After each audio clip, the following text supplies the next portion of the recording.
नमस्कार विद्यार्थी मित्र मैत्रिणींनो, केसागर पब्लिकेशनच्या केसागर करिअर अकॅडमी यूट्यूब चॅनलवरती तुमचं पुन्हा एकदा स्वागत आहे। सध्या ज्या परीक्षांच्या ॲडव्हर्टाइज येत आहेत त्याच्यामध्ये जीवन प्राधिकरण विभागाची एक ॲडव्हर्टाइज आलेली आहे आणि ॲडव्हर्टाइज खूप चांगली आहे, लक्षात घ्या।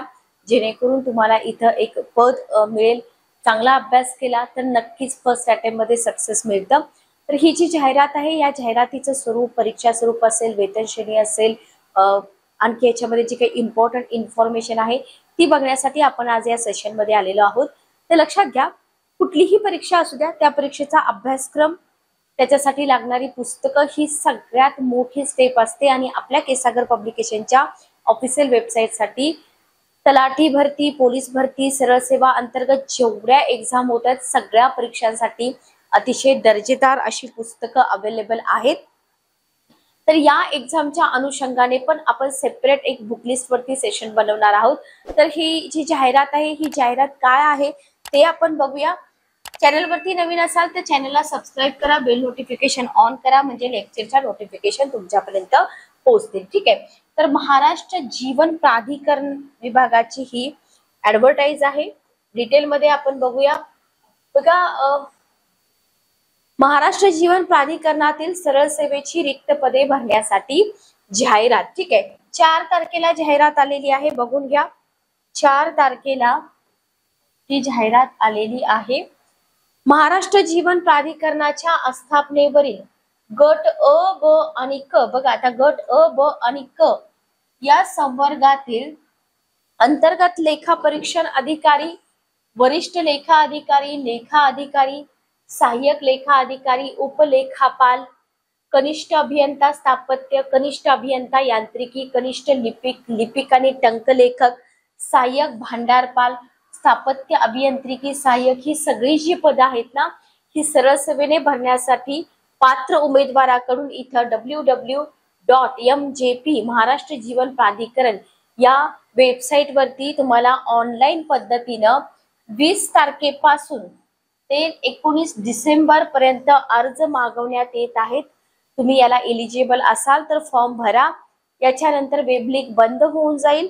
पात्र असणारे महाराष्ट्र राज्यातील तसेच सामान्य प्रशासन विभाग शासन परिपत्रक दिनांक 10 जुलै 2008 नुसार महाराष्ट्र कर्नाटक सीमा भागातील महाराष्ट्र शासनाने दावा सांगितलेल्या 865 गावातील मराठी भाषिक उमेदवार सुद्धा अर्ज करू शकतात। लक्षात ठेवा, इथं परीक्षा जी आहे तुमची जे सेंटर दिलेले आहे तिथं ऑनलाईन पद्धतीनं होईल।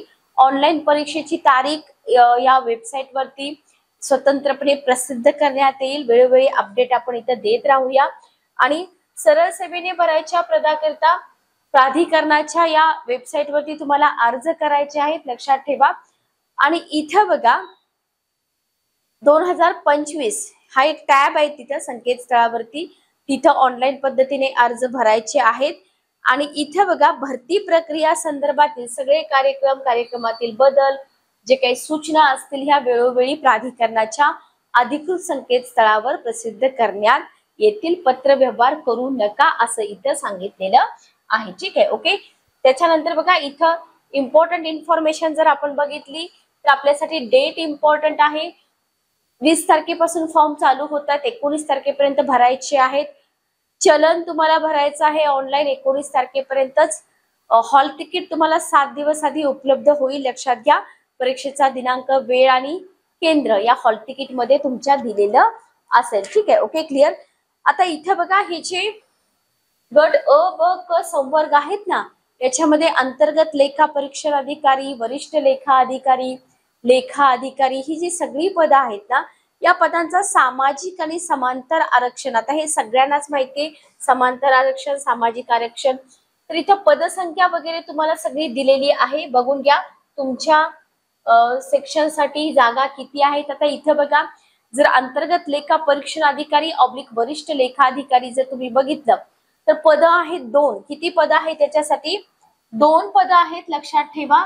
गट अ साठी पदसंख्या अराखीव साठी 1 आहे, अनुसूचित जातीसाठी 1 आहे, बरोबर। सर्वसाधारण 1, अराखीव 1, टोटल 2 पदं आहेत। वेतन श्रेणी बघून घ्या, वेतन श्रेणी बघून घ्या। ठीक आहे, 56,000 पासून आहे। पात्रता आणि अर्हता बघा, सगळ्यात महत्वाचं आपल्यासाठी हे आहे पात्रता. Graduate degree in higher. आता इथे बघा, इथं तुम्हाला कॉमर्स इक्विव्हॅलंट क्वालिफिकेशन असेल, एखाद्या युनिव्हर्सिटी मधून 10 वर्षाचा एक्सपिरियन्स वगैरे असेल आणि एज तुमचं 45च्या वरती नको. आता हे सगळ्यात जास्त महत्वाचं आहे. तुमची पात्रता त्या त्या पदानुसार तुम्ही बघून घ्या, ठीक आहे. जिथं तुमची पात्रता मॅच होते तिथं तुम्ही अप्लाय करून द्या. त्याच्यानंतर आहे लेखा अधिकारी गट ब, एकूण 3 पदं आहेत. इथं अनुसूचित जमातीसाठी 1 पद आहे. सामाजिक आणि शैक्षणिकदृष्ट्या मागासवर्गीय प्रवर्ग, त्याच्यानंतर अराखीवसाठी 1 पद आहे. तर आपल्या आपल्या कॅटेगरीसाठी किती पदं आहेत आणि आपलं क्वालिफिकेशन, या 2 गोष्टी तुम्हाला इथं स्वतः चेक करायच्या आहेत. लक्षात घ्या. याच्यासाठी तुम्हाला इथं वेतन श्रेणी पण दिलेली आहे 41,000 पासून. पात्रता बघा, इथं accounts officer by nomination shall be made from amongst the candidates. बघा आता इथं बघा, तुम्हाला हे कॉमर्स मधून पाहिजे, सायन्स मधून पाहिजे, आर्ट्स मधून पाहिजे, अकाउंट ऑफिसर वगैरे, हे जे महत्वाचे क्रायटेरिया आहेत हे प्रत्येक विद्यार्थ्यानं स्वतः चेक करायचे की आपण त्याच्यासाठी बसतोय का. ओके. इथे तुम्हाला कॉमन इन्फॉर्मेशन मी देते की कोणत्या पदासाठी किती जागा आहेत. सहाय्यक लेखा अधिकारी गट ब, एकूण 6 पदं आहेत. लक्षात घ्या. सहाय्यक लेखा अधिकारी गट ब, एकूण 6 पदं आहेत. इथं पण तुम्हाला कॅन्डिडेटसाठी कॉमर्स डिग्री जी आहे ती मस्ट आहे हे दिलेलं आहे. उपलेखापाल, एकूण 3 पदं आहेत.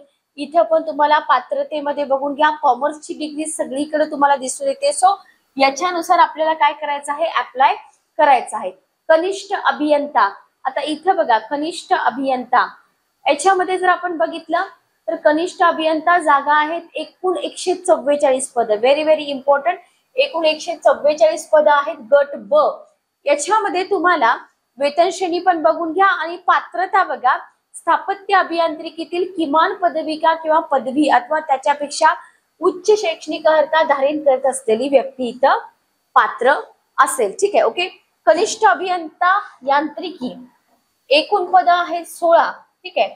याच्यासाठी जर पात्रता तुम्ही बघितलं तर मेकॅनिकल इंजिनिअरिंग किंवा ऑटोमोबाईल्स इंजिनिअरिंग किंवा प्रोडक्शन इंजिनिअरिंग, प्रोडक्शन टेक्नॉलॉजी, किमान 3 वर्ष कालावधीची पदविका असली पाहिजे.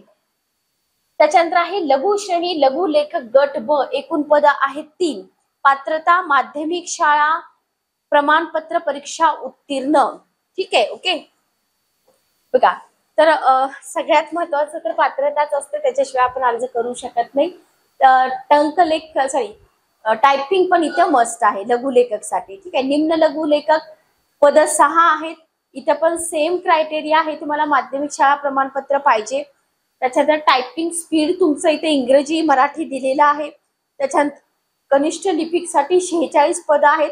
ज्यांचं टायपिंग झालंय अप्लाय करून द्या, चांगली पदं आहेत आणि वेतन श्रेणी पण चांगली आहे, लक्षात घ्या, ठीक आहे. ओके. इथं तुम्हाला सेम दिलेलं आहे.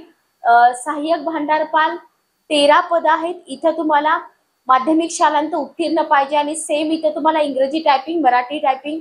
स्थापत्य अभियांत्रिकी सहाय्यक गट क, एकूण 48 पदं आहेत. आता स्थापत्य अभियांत्रिकीसाठी मात्र सेम त्यांच्याशी रिलेटेड पदवी असणं गरजेचं आहे, ठीक आहे. Okay, clear. आता हे पदसंख्या आरक्षणाच्या ज्या सूचना आहेत ना त्या सगळीकडे कॉमन असतात बघा, त्याच्यामुळे याच्यामध्ये जास्त वेळ तुम्ही घालवू नका. आपल्याला त्याच्यानंतर महत्वाचं काय आहे बघा, दिव्यांग आरक्षण वगैरे बघून घ्या. त्याच्यानंतर तुम्हाला इथं अनाथ आरक्षण, आवश्यक डॉक्युमेंट बघा, ठीक आहे. आवश्यक डॉक्युमेंट काय लागतील, सैनिकी सेवेतून मुक्त केल्याबाबतचं प्रमाणपत्र वगैरे जर तुम्ही याच्यामधून भरत असाल, माजी सैनिक वगैरे. त्याच्यानंतर तुम्हाला जात प्रमाणपत्र नॉन क्रिमिलेअर महत्वाचं आहे. अर्हता अनुभव धारण करणे अनिवार्य राहील. Okay, clear. प्रकल्पग्रस्त असेल, महिला आरक्षण असेल तर हे सगळं तुम्ही व्यवस्थित वाचून घ्या. प्रोफाईल अद्ययावत करून घ्या, फोटो स्वाक्षरी अपलोड करा, अर्ज सादर करा. त्याच्यानंतर परीक्षा शुल्क वगैरे तुम्हाला इथं दिलेलं आहे. सगळं काही तुम्हाला हे PDF आपल्या टेलिग्राम चॅनलवरती मिळून जाईल. याच्यानंतर आपल्यासाठी महत्वाचं काय आहे बघा, एकच मिनिट थांबा. ओके, याच्यानंतर आपल्यासाठी महत्वाचं आहे परीक्षेचं स्वरूप. बघा, सगळ्या पदांसाठी परीक्षा कशी होईल? सगळ्या पदांसाठी परीक्षा ऑनलाईन होणार आहे. दर्जा परिशिष्ट अ मध्ये दर्शवण्यात आलेला आहे स्वरूप ऑनलाईन परीक्षा वस्तुनिष्ठ बहुपर्यायी असे लक्षात घ्या. इथं तुम्हाला 1 ते 6 आणि 9 ते 11 या पदांसाठी संगणक आधारित परीक्षेद्वारे प्राप्त गुणांच्या आधारे गुणवत्ता तयार केली जाईल. किमान 45% गुण पाहिजे. गुणवत्तेनुसार निवड सूची इथं डिक्लेअर करण्यात येईल. त्याच्यानंतर 7 ते 8 उच्च श्रेणी लघु लेखक हे मी तुम्हाला पाठीमागे सगळी पदं सांगितलेत. इथं 45% व्यावसायिक चाचणी घेण्याबाबतचे स्थळ दिनांक वेळापत्रक प्रसिद्ध करण्यात येईल. लक्षात घ्या. आणि ह्या सगळ्या गोष्टी खूप जास्त इम्पॉर्टंट आहेत. सो आपल्याला इथं काय डिफरन्स दिलाय कोणत्या पदासाठी ते माहित असलं पाहिजे. ठीक आहे. ओके. IBPS बरोबर संपर्क साधू नका असं म्हटलेलं आहे. ऑनलाईन पद्धतीने परीक्षा घेण्यात येणार आहे त्याच्यामुळं. आता इथं बघा परिशिष्ट अ पदनाम आहे. बघून घ्या. पदनाम अंतर्गत लेखा परीक्षण अधिकारी वरिष्ठ लेखा अधिकारी. एकूण प्रश्न भाग 1 मराठी बघा 10 प्रश्न, इंग्रजी 10 प्रश्न, सामान्य ज्ञान 15 प्रश्न, बौद्धिक चाचणी 15 प्रश्न, तांत्रिक भाग 50 प्रश्न. ठीक आहे. ओके. क्लिअर. आता इथं बघा काठिण्य पातळी 12वी, सामान्य ज्ञान आणि बौद्धिक चाचणीसाठी पदवी आणि लेखाविषयक दर्जाचे पदवी दर्जाचे प्रश्न. ठीक आहे. 120 मिनिटं इथं तुम्हाला वेळ दिलेला आहे. परीक्षेचा प्रश्न पत्रिकेचं माध्यम मराठी क्वेश्चनसाठी, इंग्रजी क्वेश्चनसाठी, बाकी मल्टिपल लँग्वेज मध्ये म्हणजे बोथ बायलिंग्वल असतील. 120 मिनिटं वेळ असेल. लेखा अधिकारी सेम तुम्हाला इथं इंग्रजी मराठी सब्जेक्ट दिलेले आहेत आणि लेखाविषयक पदवी प्रश्न पण तुम्हाला दिलेले आहेत. त्याच्यानंतर सहाय्यक लेखा अधिकारीसाठी पण 10 मराठी 10 इंग्रजी 15 मराठी इंग्रजीमध्ये सामान्य ज्ञानचे प्रश्न, त्याच्यानंतर तुमच्या तांत्रिक ज्ञानाचे 50 प्रश्न. ठीक आहे. ओके. क्लिअर. तर सगळीकडे मराठी इंग्रजी हे असणार आहे. फक्त बदलणार आहे काय माहिती का? तुमचे जे तांत्रिक प्रश्न आहेत ना 50 मार्काचे ते बदलणार आहेत. अदरवाईज मराठी इंग्रजी सामान्य ज्ञान बौद्धिक चाचणी म्हणजे मराठी 10 इंग्रजी 10 बौद्धिक चाचणी 15 आणि तुमचं सामान्य ज्ञान 15 असे हे प्रश्न तुमचे इथं प्रत्येक पोस्ट साठी फिक्स असणार आहेत. लक्षात घ्या. ठीक आहे. ओके. क्लिअर. त्याच्यामुळं हे टॉपिक जे आहेत ना हे टॉपिक तुम्ही लवकरात लवकर स्टार्ट करा. एज लिमिटेशन वगैरे तुम्हाला इथं दिलेलं आहे. त्याच्यानंतर निवड पद्धती वगैरे दिलेली आहे. लक्षात घ्या. तर इथं सगळ्यात जास्त महत्वाचं काय आहे? आता ही जाहिरात तर प्रसिद्ध झालेली आहे.